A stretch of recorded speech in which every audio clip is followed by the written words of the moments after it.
I'd like to know if you can hear us by raising your hand on the GoToWebinar panel.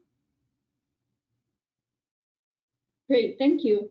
Thank you for joining us today in our webinar, 5 Steps to Successful OSBDU Meeting. My name is Edna Sergio, and I work at Virginia PTAC, an Apex Accelerator. We are a sponsored program of George Mason University and funded in part to a cooperative agreement with the Department of Defense. If you're a Virginia-based business, I just want to remind you to sign up for a free one-on-one counseling service. And we also have a subscription to BidMatch service available to all our clients. And if you're interested, please make sure to check the sample profile on our website. If you're based outside of Virginia, please make sure to take advantage of your local procurement technical assistance center. And if you have any questions, please make sure to email us at ptac@gmu.edu. And with that, I'll hand it over to MJ. Thank you. Thank you for joining the webinar to hear Bob Rogers speak about the 5 steps to a successful OSDBU meeting. My name is MJ, and I'm here to get the webinar started. Some things we wanted to mention are that all of your lines are muted, so we won't be able to hear you. However, if you have questions at any point during the webinar, you can type your question in the GoToWebinar control panel's questions box and then hit send. And Bob will be able to see your questions, and we can address them one by one during his talk. We will stop periodically to answer questions, but it may not be right away. So please type your questions with enough context so that the instructor can follow up afterward as needed if we don't get them addressed at that moment. There's another URL I'm going to put in the chat box, which is a video link that'll walk you through the GoToWebinar features. So please feel free to click on it to view the video if you want to learn more about using the software. This webinar will be recorded. However, the recording will not be made available, so please take good notes. Before we start, some other housekeeping notes. First, the slides are available to attendees in the handout section. It's also posted as a PDF on the eCenter where you signed up and attached at the bottom of the event description. You do have to be logged in to see it, but you can use the auto login link in your reminder email that was sent a little less than an hour ago as a shortcut to get there. And it'll include I'll include a link to the instructions also in the chat. And lastly, we will be taking attendance during the session, and the slides will be accessible when you're marked as attended. So now we want to learn more about our audience today, and to do so, we were going to take a quick poll. Please select your response from the options provided on your screen. I'll launch the first question. So how long have you been in business? 6 months or less, a year or less, 2 years or less, or 2 or more years?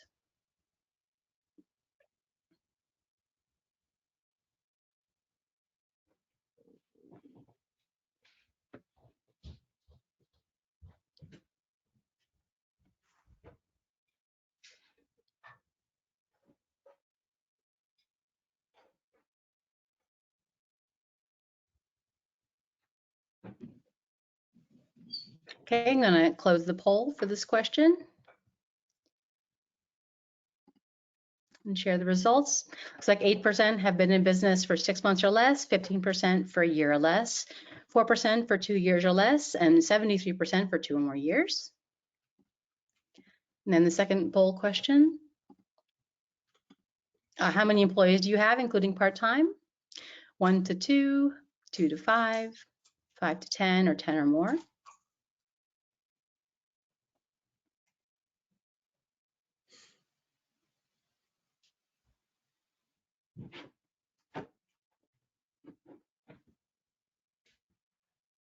Okay, I'm going to go ahead and close the poll in 3 seconds. 3, 2, 1. Share the results. 33% have 1 to 2 employees, 13% have 2 to 5, 13% have 5 to 10, and 40% have 10 or more. The next poll question, do you use social media to communicate with your target audience? Yes or no?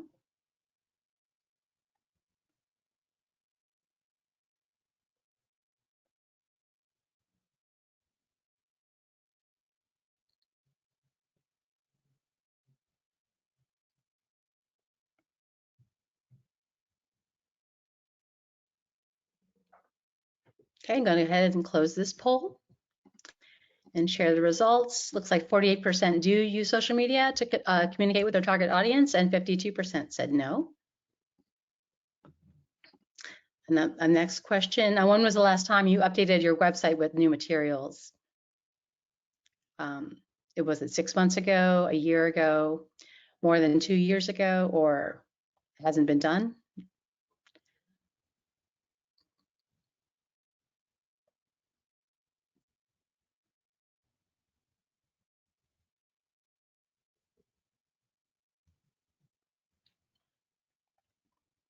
Okay, I'm going to close out the poll and share the results. Looks like 61% updated our website 6 months ago, 19% a year ago, 10% said more than 2 years ago, and 10% said they have not updated it. And then the last question, have you ever contacted an OSDBU? Yes or no?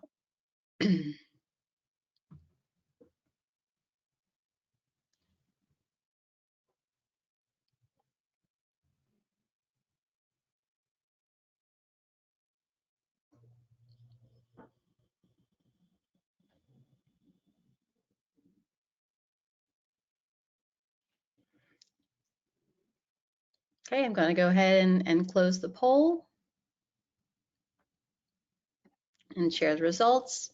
53% said yes, and 47% said no. Okay, well, thank you for taking part in the poll.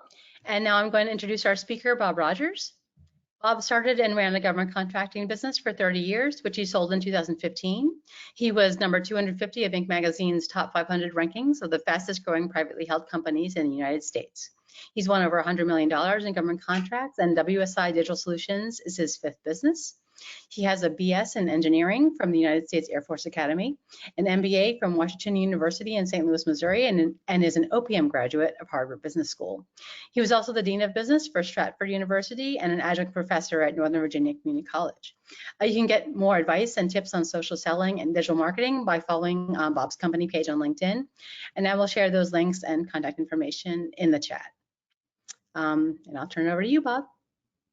Great, thanks, MJ. Good morning, good afternoon, and good evening, wherever you are. Thank you, MJ and Edna, for that warm welcome. Welcome to what I like to call Mr. Rogers' Digital Neighborhood.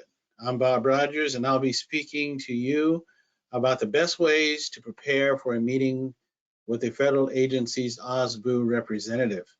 First, I want to thank you for attending the online session today. There are more events than time for you to participate in before the pandemic, and then after the pandemic hit, well, we actually have been deluged to participate in free webinars. You could have chosen many options to spend your time, but you chose to spend it with us. And on behalf of the PTAC, we want to thank you. Finally, I want to express my appreciation to Elizabeth Torrance, who is the operations manager at the Virginia PTAC, for the opportunity to speak to you today. And just a friendly reminder that if you do have any questions, please put them in the Q&A box. I will be stopping periodically during the presentation to answer questions. I really encourage you to do this, even if you have a question where you think somebody else already knows the answer, or you think, well, gee whiz, my question really isn't important.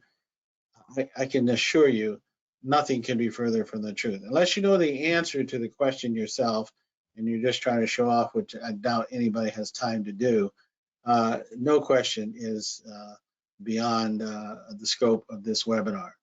So please, if anything comes in your mind, write it down in the Q&A, even if you think it's an observation you want to share with everybody else. Okay, so for today's agenda, we're going to be talking about 4 things. First of all, we're going to understand how an agency's OSDBU can help a small government contractor. When I ran my government contracting business, I never talked to an agency before I talked to an OSDBU representative. To me, it was like trying to order a meal at a restaurant without having a menu. If you didn't have a menu, you didn't know what the restaurant was offering, and you certainly didn't know what the specials were or anything else. So the OSDBU really is a great place for you to for your first point of contact with the agency. Second, you want to create content on your website that targets the agency's needs. Many early stage government contractors make the mistake of thinking that contracting officers only look at SAM.gov profiles. Nothing could be further from the truth. Before you set a meeting with an agency's OSDBU, they are very likely to look at your website and your social media content. They want to know how your company can help them solve their problems. If you want to maintain a consistent presence, and this is our third point, with an OSDBU, ensure that you have good social media that meets their needs. You should try to connect on LinkedIn and aim to educate your target audience on how your capabilities fit their needs. However, you really should try to avoid the selling language. We'll continue this theme throughout. And finally, you need to understand how to prepare for an OSDBU meeting. And I'm going to recommend that you use a webinar format or a meeting format, electronic format, as opposed to in person. And since I was in the military and I also founded a company that staffed military hospitals with healthcare workers literally all over the world, I had to give dozens and dozens and dozens of briefings to high-ranking military officers about what we're doing and mostly about what we're going to be doing in the future. So in this last section, I'm going to go through and share with you some of the techniques that I used in order to be able to be successful.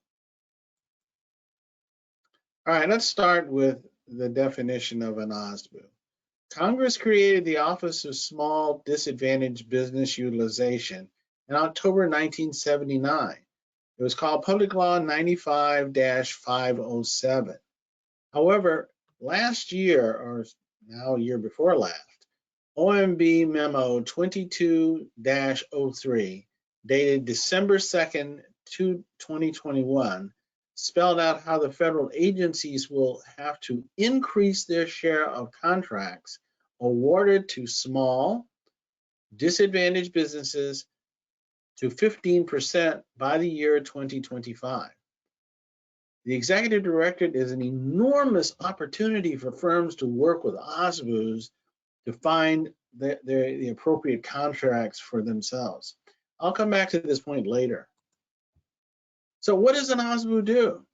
Well, the primary responsibility of an OSDBU is to work to ensure fair, and you can see it in blue there, ensure fair treatment of small disadvantaged, women-owned, service-disabled, veteran-owned, and hub-zone small businesses so that they have an opportunity to compete and win a fair amount of agency's dollars. Now, this is what they're measured on. But if you don't have one of these, and we call them certifications, and you're just starting out, you haven't quite gotten your certification, don't be intimidated about not contacting your OSDBU. It could, in fact, be one of the things that you need to do, such as identify a target solicitation or a target opportunity as a part of your application process in order to get certified. And there are people out there that can help you do that, as including the PTAC, as well as the small business agencies and the SBDCs, SCORE. There's a whole raft of people that can give you this information for free. So every agency has an OSDBU director who provides guidance and advice to their agency program and contract officials on small business programs. OSDBUs have small business specialists, however, who do most of the heavy lifting in the agency. Now, I want to put a little caveat in here so we don't get confused. Please do not go and tell your friends that you went to this webinar and you saw this guy, Bob Rogers, and he said that all the work is done by the specialist and the agency head doesn't do anything. It's not quite exactly what I'm saying. What I'm saying is that when you call or when you contact an agency, more than likely your main point of contact with that agency is going to be the small business specialist, not the head of the agency. They handle all of the small business inquiries and requests for the agency. They review all solicitation requests to ensure that all small businesses concerns are given an adequate opportunity to compete. So they have a lot of stuff going on internally with their own procurement people advocating on behalf of the certified firms and the non-certified firms that I just mentioned. They review proposed contracts for possible breakout of items of services suitable for acquisition for small business concerns. Under the FAR regulations, they do much more than advocate for small business participation in solicitations. So time doesn't allow me to go into all of what they do, but they have an enormous responsibility, and that responsibility comes with, in most agencies, a decent sized staff. So what are the benefits of working with an OSDBU? So the first benefit is that OSDBU's main job, their legal mandate, is to find small businesses that can help their agency satisfy their procurement requirements. If you complete all of the steps that I'm going to outline in this session, you can get multiple meetings with small business representatives and contracting officers and program managers in an agency.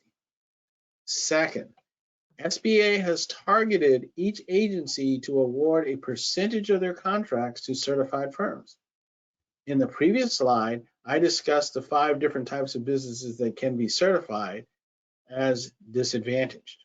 Third, OSDBUs are a valuable resource of information to help you navigate an agency's procurement process. Suppose you have identified a possible product or service you can provide for the agency. In that case, the small business representative can help you determine the resources and the capability you need in order to fill their requirement. They can also help you find a teaming partner or a potential subcontractor to bid on the solicitation. This is invaluable stuff that would take you hours and hours and hours to do on your own. And then fourth, most agencies have hundreds of program officers, dozens of contracting officers. And if you follow these steps I've outlined in your presentation, you can get your OSDBU business representatives to help you connect with the right people in the organization. You can save really a heck of a lot of time. And that's why I used OSDBUs, and I used them for many years prior to the modern era of contracting now. So there are differences between OSDBU. All of them are not organized and set up the same way. And over my 40-year government contracting career, I've talked to multiple OSDBUs, and each operates differently. They must act differently because each agency has a different mission. I'll give you 3 examples, current examples. So let's take the Department of Energy. The Department of Energy operates off of these 17 labs, and each has an OSDBU. It's a very unusual setup. Almost all of the contracts come from the labs. They don't come from the central office.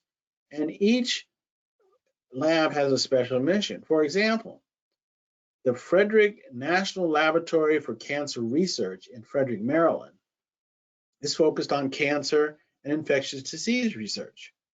It has a different mission than Los Alamos Laboratory in New Mexico, which is wholly focused on nuclear energy. And so if you ever read anything about Los Alamos, you know that this is where they developed the atomic bomb. So this is ground zero for all of the atomic energy work that we've ever done in this country.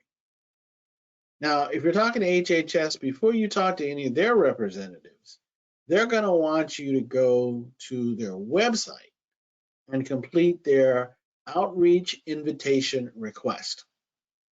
Their website says they will respond within 7 days. And I've talked to their OSDBU rep over there, and they say they try to adhere to that. So, but calling them up and trying to talk to them or get a meeting won't happen without first filling out this form. And then finally, this is probably intuitive to you, but the Office of Veterans Affairs prefers to do business with veterans. I had a contract with when I had my healthcare staffing company. I had a contract with the Veterans Affairs as well, a very small one for a very short period of time. And I can tell you that had I not said the word veteran, it would have been a substantial uphill battle to get a contract. But suppose it's the VA does award a contract to a non-veteran owned company, which does happen. In that case, the OSDBU will be involved with a contracting officer, and they must certify that no other veteran-owned company could qualify for that work.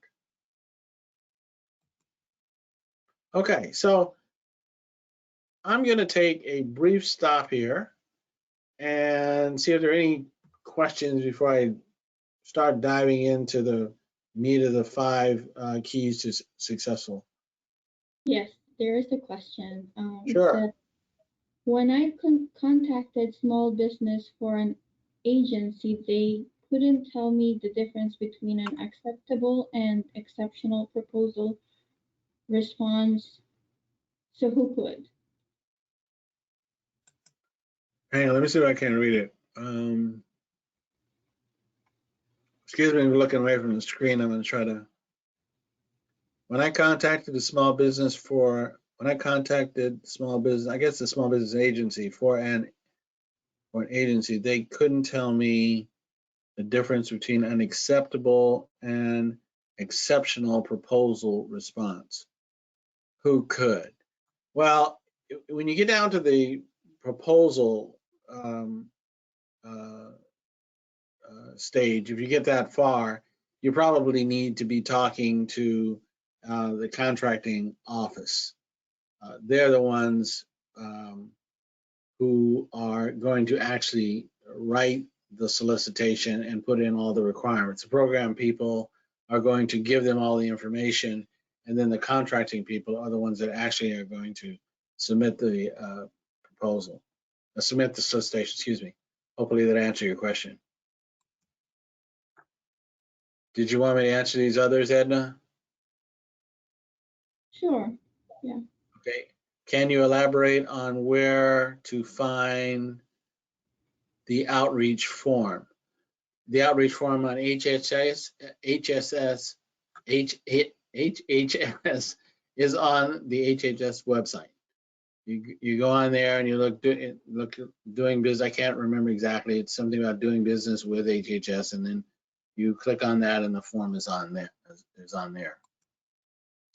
Would you recommend contracting OSDBU first before the point of contact listed on the procurement forecast? I'm going to get into all the details of the procurement forecast. This is a great question. Actually, all these were great questions.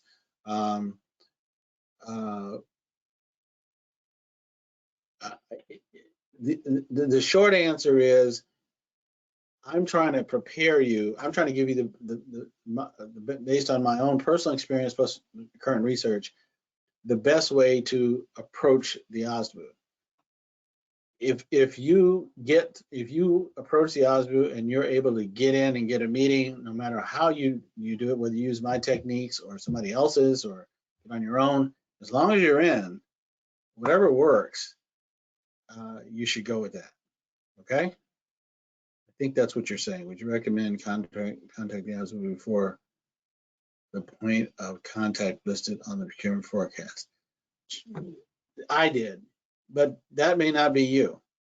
Okay, that may not be you. You may say, hey, I'm just going to go ahead and call the people on the solicitation first, and that'll give me more information before I talk to the OSDBU. But either way works. Either way works. Let's see. I got another one here. Can the OSDBU help large businesses identify small business? Yes, indeed. And they do all the time. And I'll get into that. This is something my organization struggles with, finding qualified small businesses that can meet qualified. Absolutely. They know more than anybody who are the outstanding small businesses and who are not in their agency.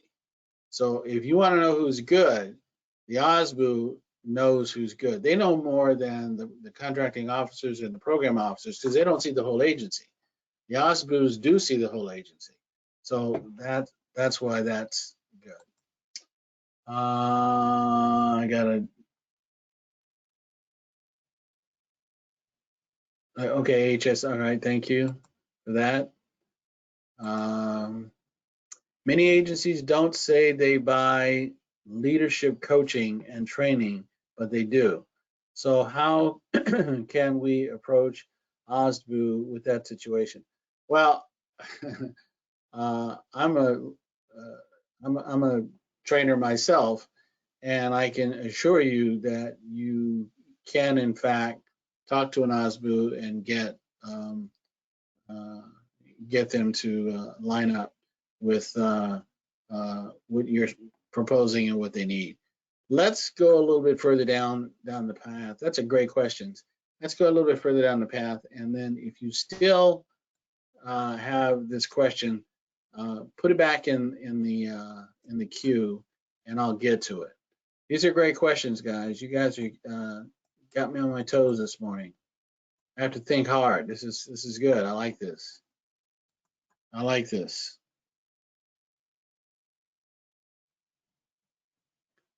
Can you guys hear me? If everybody can raise their hand. Raise your hand. Yeah, they can. Okay. All right, good. All right. All right. Can just either refresh or come back and log in.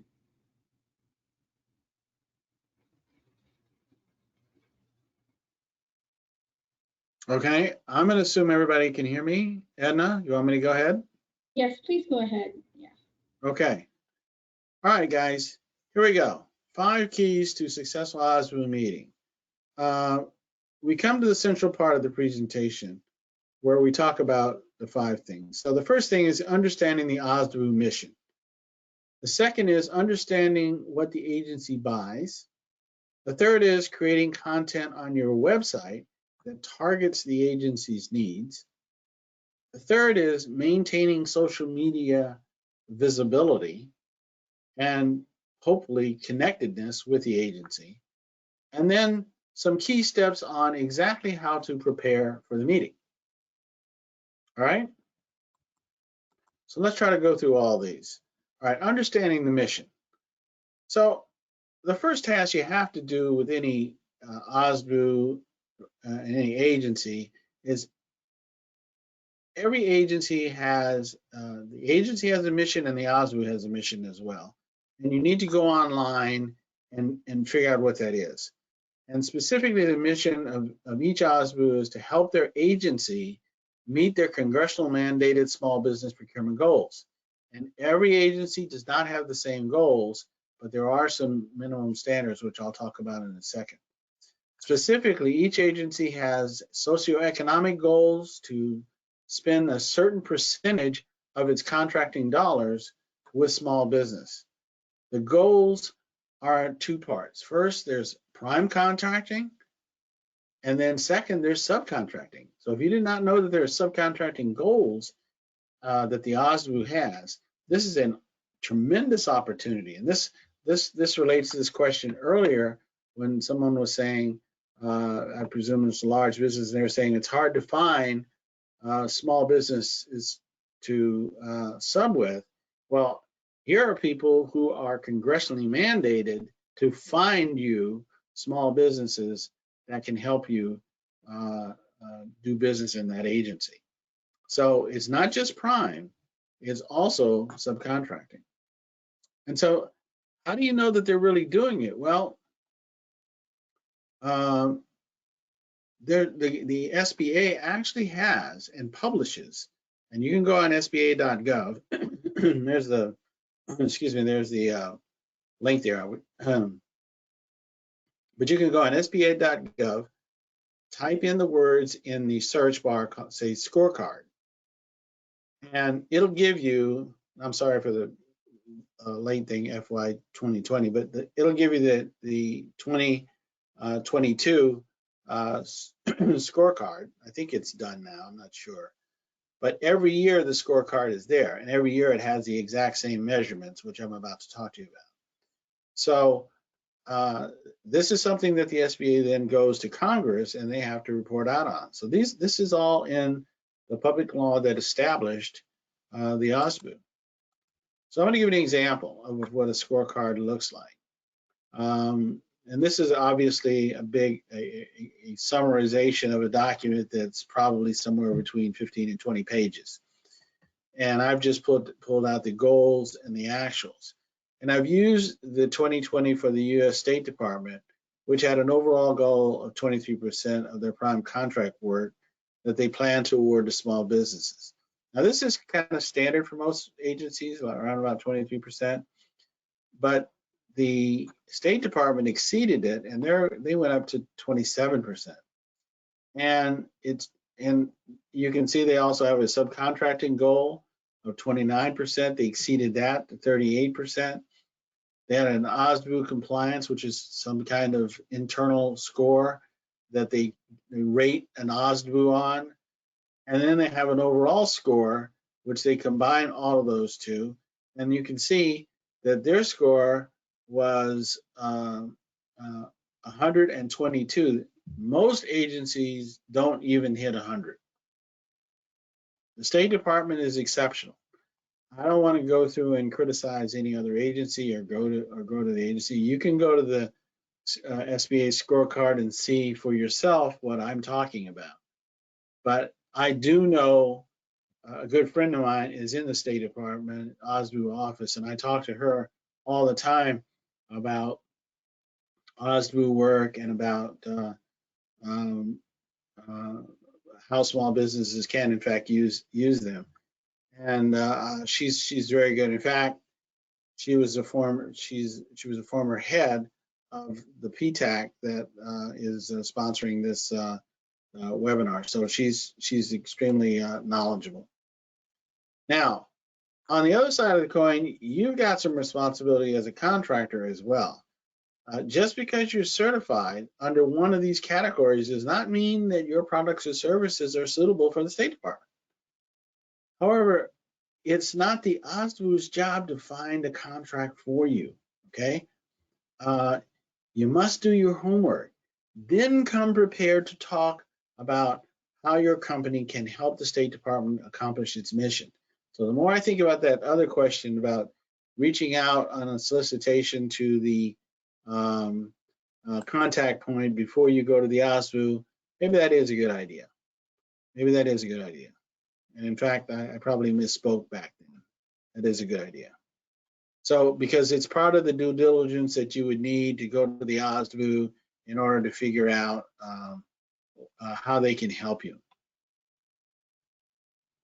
So your company must have the capability to perform on this work. And however, if the scope of work is too large to perform, this is the other way. You then can ask the OSDBU to find you a teaming partner.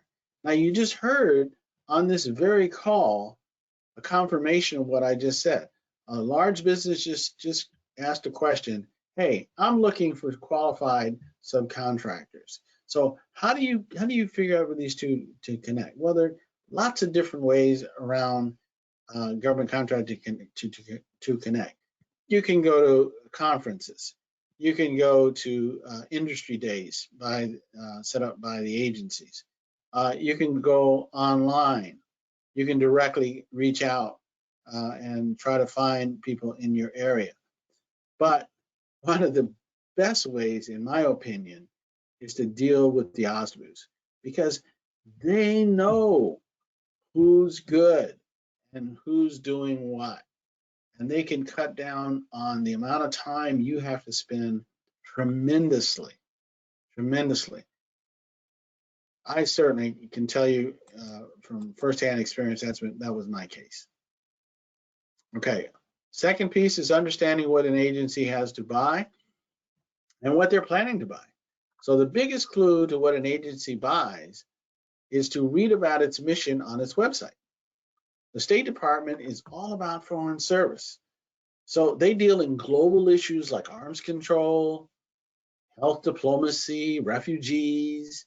So naturally, most of their work is outside the United States. So if you want to do business with them, you need to demonstrate an understanding of their mission and capability of operating in this kind of environment. State Department is also big and vast and complex, which a lot of agencies are. But this one has 46 bureaus. That's the bad news. The good news is that they purchase almost any product or service you can possibly imagine. It's one of the few agencies that does this. However, the best way to see what they're planning to buy in the future is to look at what they've purchased in the past. And so doing your research in 3 different areas will help. Not only looking in the past, but also look at the agency's forecast. Every agency is required, and every OSDBU agency is required to put out an agency forecast. And you can go on that forecast and see all of the requirements, and they're all out now, or since last October, of what they're planning on buying for the rest of the year. And then you should also continue to monitor the sam.gov, formerly the FedBizOps, but also all the solicitations that are rolling through.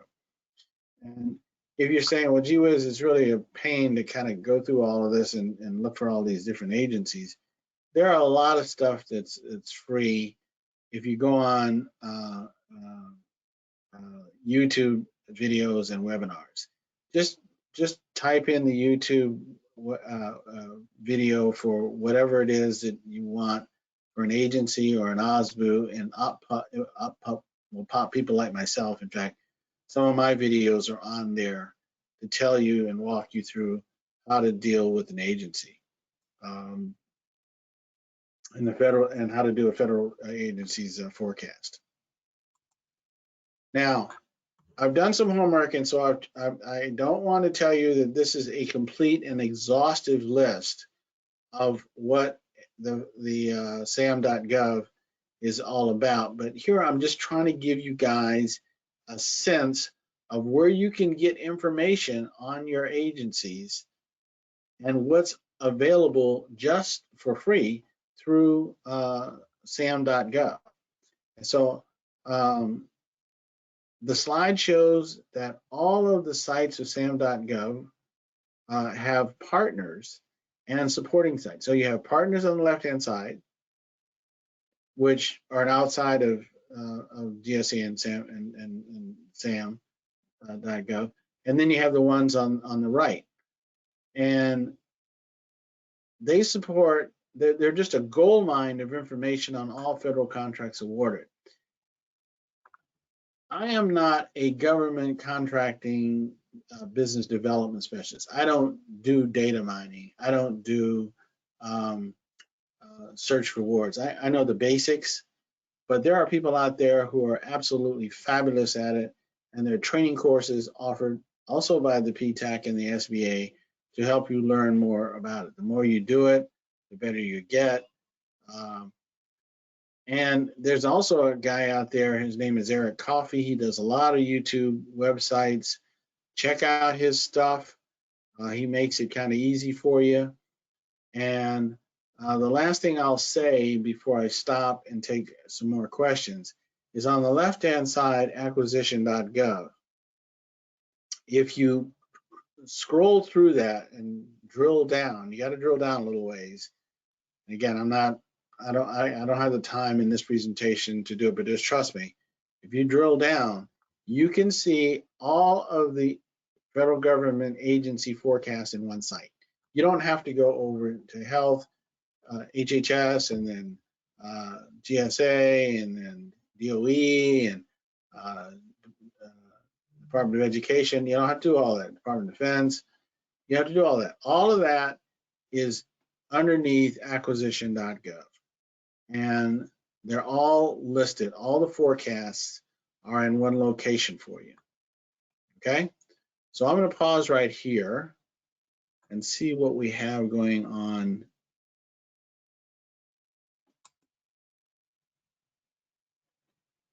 in the question. Yes, there are questions. Starting from, Let's see. I gotta. you have a lot. So one says Okay. about his firm challenges in the federal agency seems to have pushed the photo documentation requirement to the general contractor. So that's their challenge. The firm's challenge is that my firm's challenge is that the federal agency seem to have pushed the photo documentation requirement to the general contractor. The fox guarding the chicken coop. Okay. We are commercial photographers that specialize in architecture, construction, and infrastructure for photography. Unfortunately, I do not have any expertise or anything to offer for you with that issue. I have my contact information with you. You'll see at the end of the presentation. If you want to reach out to me or if you want to reach out to the PTAC, I'm sure they can steer you in the right direction, or I can help you work through that. The next one, is it worth targeting agencies with good scores? Is it worth targeting agencies with good scores? Yeah, the agencies with good scores are the ones who tend to be more receptive and more responsive to inquiries from small businesses. They seem to be better organized, better set up, and more able to help you. See, I don't want to miss anybody's question here.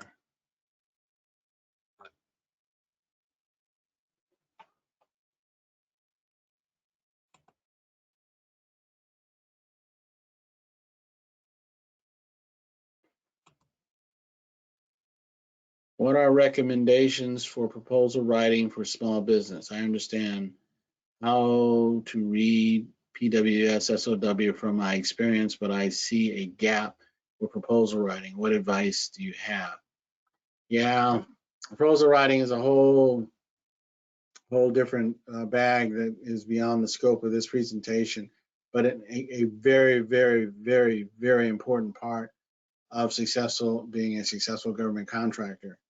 Again, there are people out here who do proposals. I know when I was in government contracting, I had some people on my staff, but I also had an outside consultant that helped me write my proposals. He was exceptional. He was just exceptional. He was very good. We won a ton of work. And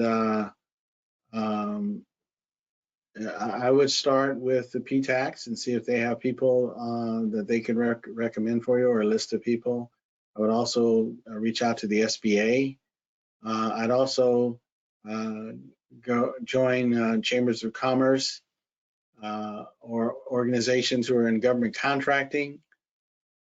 Attend their events, ask that question, find out who other companies are using. There are a number of different sources that can help you find resources that you need. Would you recommend conducting as many OSBUs as possible, or just focus on a few? Okay, so my general philosophy in general of how to do government contracting is to be as narrowly focused as possible. Now, I understand when you're first starting out and you don't have your reputation, you may not be sure which agency you're going to land. I understand that. I mean, I did this for 30 years, so I get it. And it's going to take you some time to build up credibility inside an agency. But if you're able over time, and I can tell you this, that by year 15 to 20, my focus and the number of agencies that I did business with was far less than the agencies I did when I first started out. I told you I had contracts with the VA and other people and doing healthcare staffing. All that went away around year 10, year 15. And I started to concentrate on Army, Navy, Air Force, and Coast Guard hospitals only. That's all I ever did. And therefore, I became more and more of an expert and more recognized. And everybody knew the name, my brand name at that time, which is the same as my brand name for my existing company, was Chesapeake. So everybody knew who Chesapeake was. Wasn't any confusion. I've been out there so many years. I've been staffing, but it takes time to build that up. So again, it depends on where you are in your development stage. If you're in your early development stage, don't be shotgun about it. But, you probably need to be just a little broader, maybe 2 or 3 agencies. But after a while, I know businesses today, and my good friends, they're only doing business with 1 or 2 agencies. My whole thing was the Department of Defense. I'm a military officer, military brat, academy grad. It was a natural fit for me. Hope I've answered your question. Okay, once I ID'd an agency's needs that matches my company's, what my company sells, is the goal of the meeting with the OSDBU to build a relationship and get sole source award so that I don't have to be one of those to respond in an RFP later on. I will tell you, we're going to go into deep dive on that as to what the purpose of the meeting is. But let me just, spoiler alert, I'll just give you the answer right now. The purpose of the first meeting is to get the second meeting. I'll say it again. It's very, very simple. The purpose of the first meeting is to get the second meeting. Whatever you have to do to continue a dialogue with the agency, whatever that is, whether it's a further understanding of the requirements, something that you need to understand more about how to contract, the OSDBU is giving you some homework to do before you come back to them, it really doesn't matter.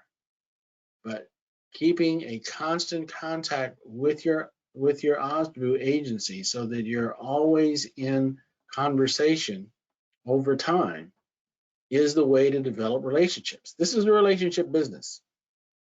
Okay? This is all about relationships. It's not about RFPs and solicitations and this, that, and the other. The federal government is run by human beings. Human beings do business with people who they know and who they like. If somebody came to your home and said, I'm doing shingles and I'm doing roofing gutter, I'm doing gutter. And I looked around and I see your gutters, and I can pop up a brand new gutter set for $1,000.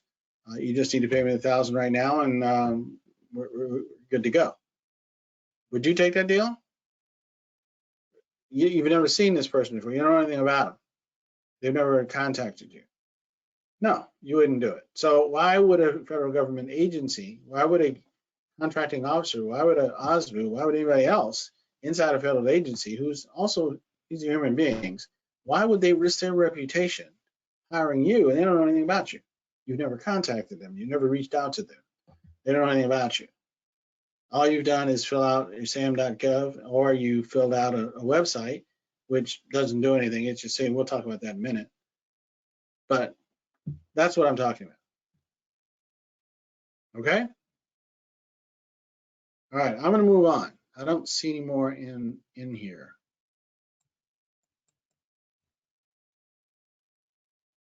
Wow, there's a big one. Okay.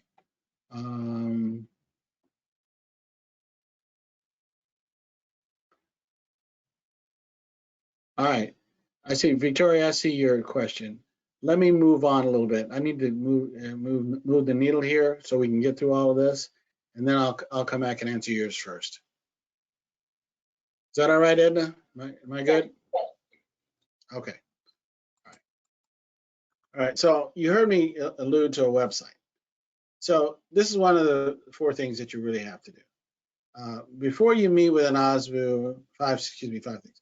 Before you meet with an OSDBU, you have to make sure that your website is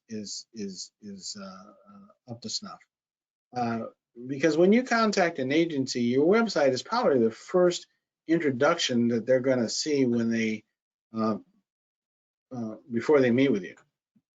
Many small GovCons make the mistake of treating their websites like a digital brochure. Once they create them, they never post anything on them. They never try to improve it, and they never try to figure out the keywords that are necessary to attract their target audience to their site. So in the next sections, I'm going to show you the best practices for creating what I call a high-performance website and the content strategy for your social media programs. So a high-performing website is one of the top tools to increase your visibility to your targeted customers. Therefore, you want to develop you want to develop something that performs and generates leads for you. So in other words, the first thing that's got to happen, you got to have visitors visit your site. So the clients that we have, we monitor this on a monthly basis. How many visitors they came? Where the visitors come from? Which pages do they look at? How long do they stay on the pages? These are all things that you can, as a digital marketer, that I can do with tools that I have. But they're important because it tells whether or not your website is performing. So the first is clear messaging. If you never had you really don't have a second chance to make your first good impression. If somebody opens up your website and they don't see, first of all, it takes forever to load. They start searching around and they get a 404 error, or it's clunky, or it's not very appealing. That's a turnoff. That's a reflection on you. Responsive design. We live in a mobile-friendly environment. So if your content isn't able to conform to the different shapes or the different types of mobile devices, you're going to lose visibility. Your website should have plenty of expertise and capability to solve customers' problems. It should be an educational tool, not a selling tool, an educational tool. And we'll talk more about that later. And then lastly, it has to be optimized for search. Search engine optimization is a real thing. And if you don't understand it, there are people like myself and others out there, people also in the PTAC and the SBDC, lots of people who can help you understand what this is all about. Now, let's take the first one, clear imaging. Potential customers want to see your website. 81% of the buyers view your website before they actually talk to you. Now, think about your own experiences. Every time you get ready to do something, the first thing you do is probably look it up on your phone, your tablet, or on your laptop before you actually go out into a store or call somebody or do whatever it is. So that's pretty much what you see there. The power, if you will, to explain what your products and services is about has shifted from you to the customer. So when I was in government contracting, back when the dinosaurs roamed the earth, I had to tell my customers what I did. Okay, there wasn't any internet out there, so that's the only way they knew who I was. Today, they can go on the internet and search on keywords, and they can find all the answers that they need. And the only question is, are you going to be one of the answers to what they need? That's the only question, because they are going to go on and look for search. Research after research backs me up on that. Now, here's something really important. Imagery matters. If your eyes have been wandering away from the text and over to those parakeets, then I have accomplished my mission, because good eye-catching imaging is very important to your ability to communicate. We're a visual species. What we see counts a heck of a lot more than what we read. And so our images should be hopefully original if you can, and they should also be related. So a series of parakeets, obviously for a government contractor, and that is not really a thing. But if you're a pet store owner and you sell parakeets, this is a great image that you would want to want to use. Okay. And then lastly, your capability statement. So what it is that you can in fact do, what you do, what is your target market, and why should somebody buy for you? I'm going to actually show you an example of what this actually looks like a little bit later. But your capability statement should answer those three questions. Now, a high-performing website has this responsive design, so you can see visually there all the different kinds of tablets and laptops they're on. So you got a desktop, tablet, mobile phone, whatever. It doesn't matter. Your software has to be able to have good aspect rating to make sure, good aspect capability to make sure that it fits one of these devices. 85% of Americans own a smartphone, 63% own a tablet. Therefore, it's very, very important. Google rankings. Google is, if you guys read the papers, Google's now being, the Justice Department is starting to come down on Google because it operates like a monopoly. 80% of the searches, probably 90%, and when you add in YouTube, Google owns YouTube. So 90% of the searches out there are done by Google. If that isn't monopolistic, I don't know what is. But I'm not in the federal government regulation business. I'm in the digital marketing to make my customers visible business. So Google is where I live. Is I have to understand what their algorithms are and what they're all about. And during my monthly reports, I report to my clients on the visitors, as I told you, that come to them, but also which devices they use. And I've already talked to you about aspect ratio, which is height and width of the screen. That'll also show up on other reports that I get on a monthly basis on the health of a website, so we make repairs. Websites are living, breathing entities, guys. They're not static. You have to keep up with them. So high-performing website content is the next area. This content information is critical to your success. There are two types of content. One is premium content, and this is designed to demonstrate your thought leadership. On my website, I have a tab called Resources. And on the resources, I want this content to put it separately so that it invites the visitor to check out my publications, some of my papers, some of my cases, things that are establish me as a subject matter expert in what I do. The flow content, on the other hand, is designed to draw traffic to my website. Okay, so again, premium content you're already on the web is on the website, but the flow content is out there, and that's where I use blogs and videos and social media. And I'm trying to get you. The only reason why I'm out there with those things is I'm trying to get you to get on my website.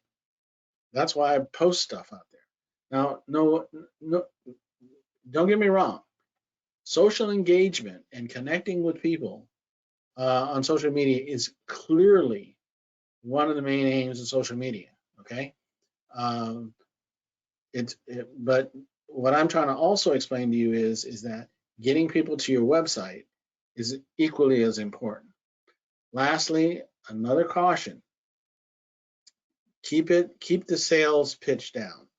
What you're there to do is educate your audience. You want to be a trusted advisor. You want your customers to think of you as somebody who they call when they have problems. Okay. If you want to know whether or not you are a trusted advisor, are your customers picking up the phone and calling you? If they are, then you are in the category of trusted advisor. And then lastly, there's this thing called search engine optimization, which I'm sure you guys have heard this word banded around all over the place. It's real. It's designed to make your content easily accessible to the right audience through organic search. It's not pay-per-click. It's not a Google ad or anything like that. This slide here is SEO is in black because if you were a Hogwarts student, this is a place where Harry Potter went to school, SEO would be taught by Professor Snipe as the dark arts course. However, this chart, I'm going to try to demystify SEO and try to dumb it down and try to give you the 4 key things that go into it. The first is relevance. Search engines use keywords in your content to match you with people in their search. So the big tip here, guys, is make sure that the same words that are in your NACE codes is also on your SAM profile, is also on your website. That way you have a good chance of being found. Okay? Then we have these things called something called website authority. And the authority is through backlinks. And this is based on whether or not somebody who has much more visibility than yourself is linked to you on your website. So one of the firms that I do business with has a lot of work with NOAA, National Oceanographic and Atmospheric Administration. Well, we were able to get them to get one of their links on their website. Well, that's tremendous visibility. You get a link from NOAA on your website and they're your client. I mean, that's gold. User experience, again, how fast does it load? Is it visually appealing? Does it educate you? So anything that takes away from that is going to be a problem. And then technology. We don't know what technology is going to bring in the future. One of the things I'm working on now is something called GA4, Google Analytics 4. This is a completely new game changer.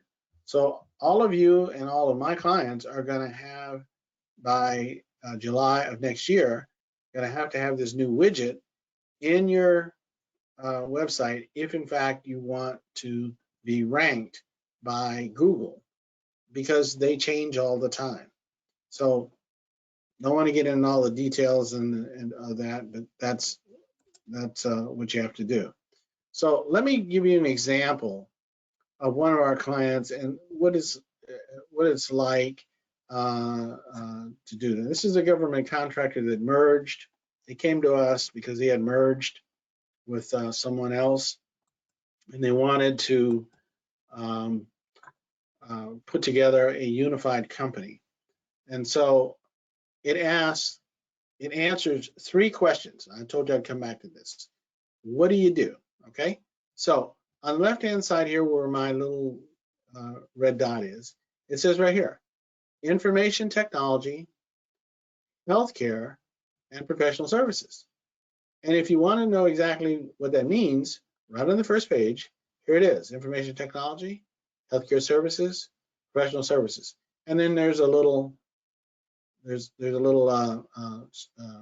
text below that. And if you click this will take you to other landing pages, which gives you more detail about the services in each one of these 3 major categories. So the next thing is, who do you do it for? Well, that's over here under the slide, contract vehicles. So the company has listed all of the different agencies that they do business with. They just got their MCAT certification, so they wanted to feature this. They have their NACE codes all listed down here to talk about what they do. And so a government contracting officer or a program officer or an OSDBU doesn't have to search all over the place to figure out what's happening. Everything's all in one location. And then the last and most important question is, why should we do business with you? I mean, there's dozens and dozens of contractors out there that can do what you do. So why you? Well, if you click one of these major forms, if you click this one, for example, it'll give you 3 landing pages to choose from. And this is one of the landing pages. It's called Network and Information Security. So anything related to network and information security is all laid out in this landing page.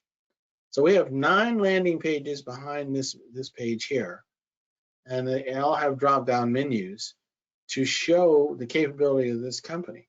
And then down here, we always have a call to action. That is, well, if you want to know something about this, just fill this out, click this button, and we'll get right back to you. So that is very quickly an overview of just one of the government contractors that we deal with. Let me get this laser pointer out of here. Okay, I'm going to stop now for questions. Kind of running kind of fast. Started business 3 months ago, so proposal to be a government contractor. I plan to resell communications equipment to government. I would like to target a DLA, USA, and the VA. I don't have previous experience as a business, but I was telecom for 23 years in the Army. What do I need to do to get an OSDBU to believe me? Resell. I'm not interested in providing services. Very specialized question. Good question. Great question. The only person that can answer you that question is, of course, the OSDBU. And they may give you some guidance on your strategy. Maybe your strategy will work. Maybe it won't work. I'm not familiar enough with exactly what it is you're doing, but again, contacting the OSDBU and doing the research up front is probably going to help you with getting some of those answers. Does the site have to be only targeted to the government? What if we sell to the corporate as well? Well, again, if we go back to this example, when you talk about the services that you provide, on the landing pages, you can go through who your target audience is. Also, don't forget that if you have this page here, you can have 2 pages. You can have 1 page for federal government contracts, and then you can drop down and have a 2nd page for your commercial contracts. I have lots of clients that have two different pages. Okay? Hopefully I've answered your question there. Do you use Google Analytics? Absolutely. It's mandatory. How do we know how much detail will impress a reader? How many cases? How many books? What you will know is it depends on your vehicle. If you're talking about a website, you have metrics such as views, load speed, time spent on the site, what is pages, and we get this from a tool that we call SEMrush. So we have the capability to go in and monitor what actually happens. And we then compare that with competitors who are in the same space.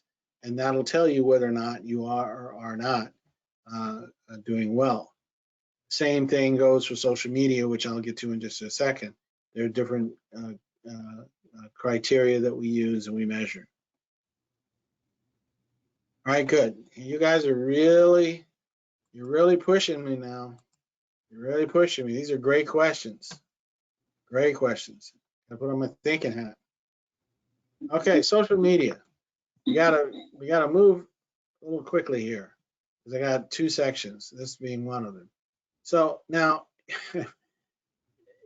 every time I bring up social media to some government contractors, it's like they glaze over and they look at me like, I'm out to lunch, and why do I need this?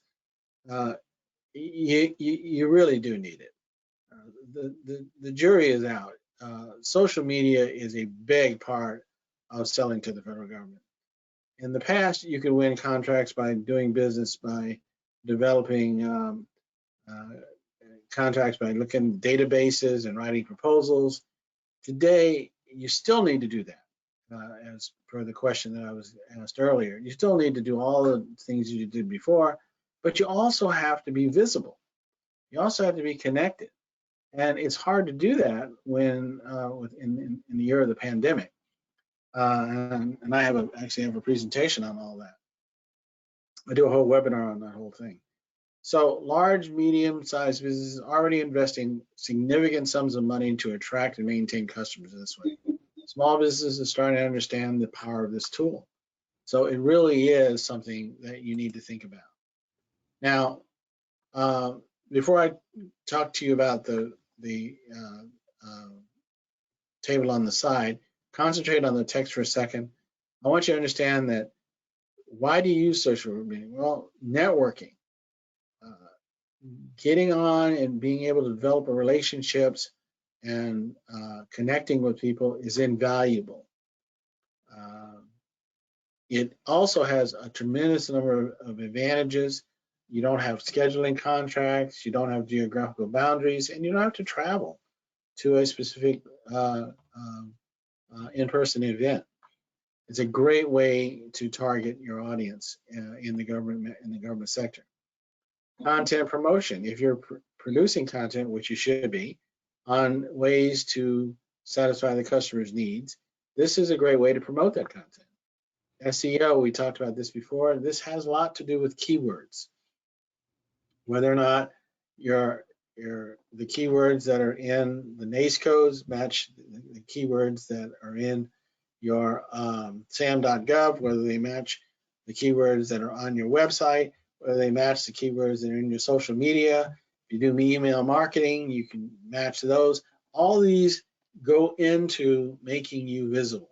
The more you do in this arena, the more visible you become. Also, people don't think about this, but think about using social media and your website about recruiting. My clients have experienced tremendous success in recruiting by using LinkedIn and also using the career page on their website and designing it in such a way that it's appealing. This is very, very, very important. Now, this chart on the right-hand side shows you that in B2B and B2G, both LinkedIn and Twitter are preferred. YouTube is second. Facebook is still out there. They are the 800-pound gorilla. They're larger than all of them put together. But in the B2B and B2G space, it's LinkedIn. Almost everybody has a LinkedIn profile. Despite all of Twitter's current and potential new problems, and all the press you see and everything else, I don't see any major drop-off by businesses, government contractors, or small businesses. We need this platform in order to stay relevant. So what's going on out in the press is what's going on in the press. Real quickly, LinkedIn, primarily B2B, B2G. You want to use it for targeting for networks. Make sure you have a good company page. Professional photo, descriptive title, links to websites, excuse me. Twitter is used by everybody, both B2C and B2B. 280 characters. It's mainly for influencers, but I use it.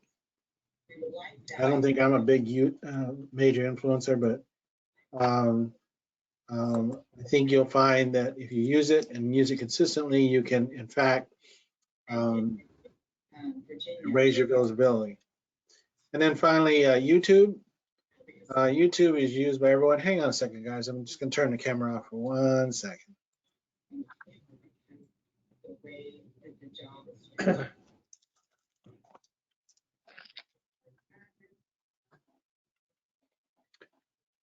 Okay, so I'm back. So YouTube, first of all, you got to remember YouTube is the second largest search engine behind Google, and Google owns YouTube. So if you're interested in figuring out things that go on in SAM.gov or FPDS, you can search off the subject matter on YouTube, and there'll be people there who will demonstrate to you how to use SAM.gov, how to use the FPDS to get yourself targeted, or how to market to the government. So YouTube has really become a tremendous resource for small businesses. Now, here's some examples that I've done for another government client who came to me, and we did a. I'm hearing conversation in the background. Excuse me, I'm hearing conversation in the background. Can you guys mute? Thank you. The Grace Federal Solutions is a woman-owned government contractor, and she wanted to make sure that she was visible in her space. So she ran campaigns in LinkedIn, Twitter, and Facebook. And you can see her logo there. You can see the snippets that we use. And then this piece here, I'm sorry, let me get, you probably can't see that from the laser. Here's her logo and her name. Here's the snippets. And then here's the link back to her website. So if you get the clicks on here, that takes you back to the website, and that increases your visibility on the internet. Same thing with Twitter, same thing, same format with Facebook. Okay. All right, let me see. Where did I leave off on questions? Google Analytics, yes, I answered that one. How much detail? Thank you for the alerts. We're a cyber company. One of the things we're focus on two areas. And how can we find agencies that are more small business friendly and consistently meeting the goals? Again, this has to do with the research.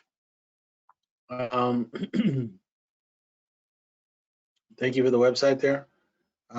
This has to really do with your research. There's no, I don't have any magic pill, elixir, fairy dust sprinkle. You know, I've been doing this a long time. My government contracting career is forever, and the only thing I can tell you is that the more you do, attending this conference, I think indicates that you're interested in learning and want to know more. You just have to use the tools and techniques that you learn from these sessions and plow through it. I would not want to, because I just don't, the federal government is so vast, I could not say for your company and the services you provide which agency is more friendly toward you than another one. It's hard to say, and it just requires you to grind away until you find the right match. All right, so now you're ready to talk to an OSDBU, and as I've told you before, try to get an email into them. Again, because of the pandemic, it's not a sure thing that your OSDBU is going to be in the office. They could very well be at home. They could very well be in a coffee shop. They could very well be anywhere. The pandemic has essentially created a different environment, and I think in order to ensure that you can get everybody on board, it's much easier to make a Zoom presentation or whatever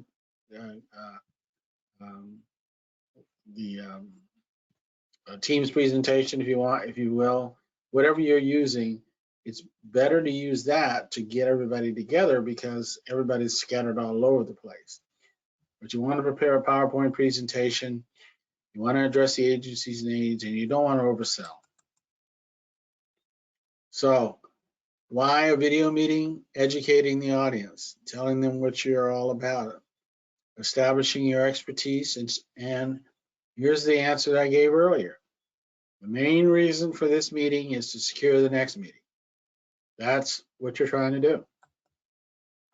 All right, step 2, choose a presenter. So a lot of you have your name on the door. Your company's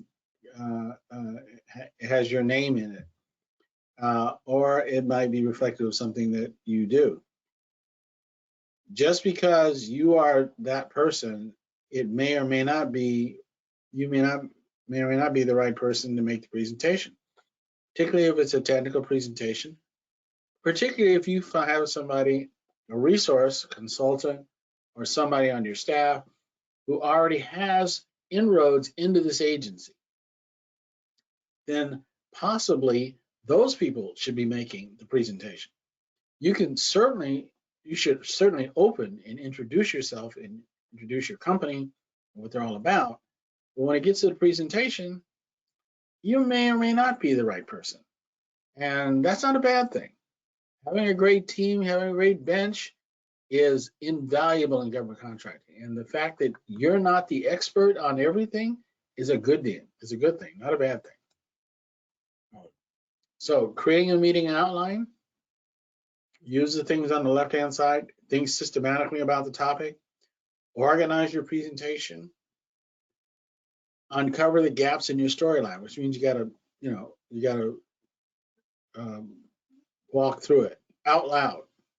You can't just read it and think you can do it. You got to do this out loud.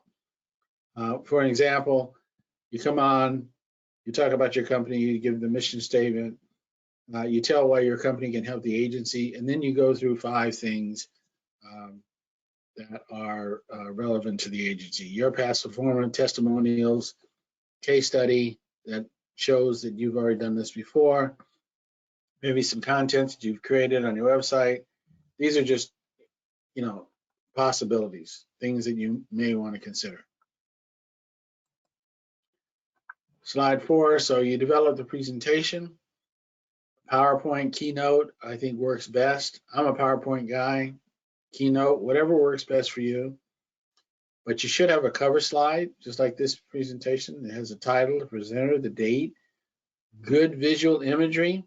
Okay, hopefully you thought that slide that has been out promoting this webinar was appealing enough to you to want to join and had enough information to give you a sense that this was something that was of value to you. So therefore, that's what you want your potential OSDBU to think. So the facilitator gives the introduction. Remember, MJ gave my introduction. So if you're not going to do the topic and you're the owner or founder of the company, then you would give the introduction to the webinar. On each slide, try to go for a lot of white space. Try to not crowd it up. Put five points. If you looked at my slide, you'll see there's a lot of white space. It's very appealing to the eye. And trying to cram everything into a slide and then talk and drone on for hours is not the way to roll. People do better if they can visually see. Remember we talked about the visual nature on your website? It works for presentations as well. Okay. Now, step 5, last step. Oh, I'm sorry, second last step is during the meeting, again, have a facilitator and a presenter. And this one, as you saw, MJ introduced me, but Edna also had the Q&A, but there were so many Q&As, I decided to sort of take the burden off of her and did it myself, but ideally she would ask all the questions for me. The facilitator should ask permission to record. Now this session is recorded. You should ask your OSDBU if you can record. Why? because during the course of a meeting, it is very difficult to remember exactly what has been said. Very difficult. And it's a great way for you to go back over and relive the meeting and determine what was actually said, number one, possibility of saying things that were not covered that you should have covered, and clarifying. And then third, making sure that you can send this video back to the customer and say, here's what we talked about with appropriate notes and so forth and so on. Makes you look very professional. You should log on to your presentation 30 minutes beforehand. Close all the applications on your computer. I have had situations where my slides have gone down and there people are looking at my desktop. But what you don't want is people to see that you've been playing a game or that you're trolling, looking at sports stories or fashion magazines or whatever. You also want to make sure you eliminate background noise. I'm in a fairly enclosed place where nobody's around me. If you hear something, it's got to be pretty loud. So everybody else who's on should be on mute, and that way there's a way to get clear communication. All right. So step 6 is the follow-up. This is extraordinarily important. So your meeting software should prompt you to have a downloadable recording. So you got to make sure you push the button or do whatever is necessary to do that. Second, the email follow-up, thanking them for the meeting, highlighting the points that you actually covered. Don't just jump into where things are. And before you leave, try to get a time for the next meeting. Okay, it takes muscle memory to do this, but over the years I've gotten good at making sure that toward the end to say words like, "Hey, we've covered a lot today. This particular area looks like it needs follow-up. What do you think? You think that's an area that we should probably explore a little bit further?" And if you get a yes or a nod, you say, well, great. Are you available to discuss this a little bit further? Doesn't matter what it is, but it should be something that is related. And if you're talking to an OSDBU, it is related to that agency and their requirements. All right, so I've gone through a lot and we're running out of time here, but understanding how GovCons can meet with OSDBUs, creating content on your website, managing social media, and preparing for an OSDBU. All right, you're going to get some questions in your surveys. How much did you learn about this webinar? And would you refer this webinar to a colleague? We're now in the question and answer phase. I'm going to put my contact information up here. Do not call my number. I am doing a bear wrestling contest with Cox right now, Cox Cable, and it's just not working. And I really apologize. Best thing to do is to reach out to me via my email, which I will put in the chat right now.